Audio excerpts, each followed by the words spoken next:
तर गणेशोत्सवाच्या पार्श्वभूमीवर मुंबई गोवा महामार्गावरील अवजड वाहतूक आजपासून बंद करण्यात आली आहे।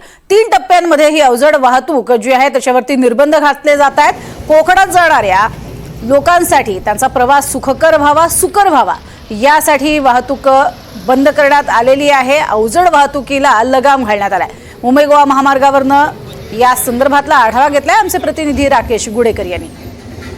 गणेशोत्सवाच्या पार्श्वभूमीवर आजपासून अवजड वाहनांना मुंबई गोवा महामार्गावर बंदी करण्यात आलेली आहे। आज या बंदीचा पहिला टप्पा आहे। मध्यरात्रीपासून ही बंदी सुरू झालेली आहे।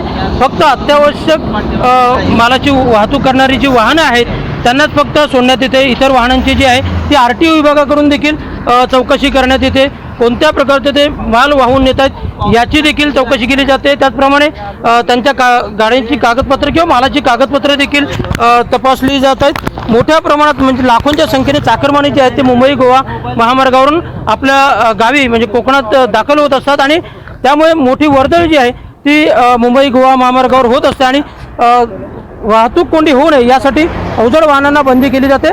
आपल्यासोबत RTO विभागाचे अधिकारी देखील आहेत। सर, काय नेमकं सांगाल, आजपासून बंदी करण्यात आलेली आहे आणि कशा पद्धतीने त्याची अंमलबजावणी होते? मुंबई गोवा महामार्ग NH66 वरती 16 टनापेक्षा जास्त वाहतूक करणारे वाहने यांना या ठिकाणी बंदी आहे। परंतु अत्यावश्यक सेवा वाहणारी वाहने जसे की मेडिकल सर्व्हिसेस असतील, नाशवंत पदार्थांची वाहतूक करणारी वाहने असतील, पेट्रोलियम टँकर्स असतील यांना सूट आहे। परंतु 16 टनापेक्षा जास्त वाहतूक करणारे वाहन जर या महामार्गावरती सापडल्यास त्याच्यावर दंडात्मक कारवाई करून वाहन अटकावून ठेवण्यात येईल। यासाठी RTO विभागाची 6 वायुवेग पथके तैनात आहेत।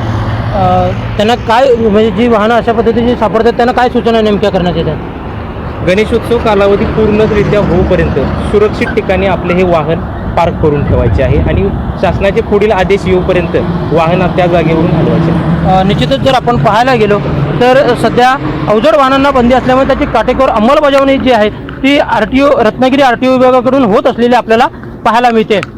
राकेश गुडेकर, NDTV मराठी, रत्नागिरी।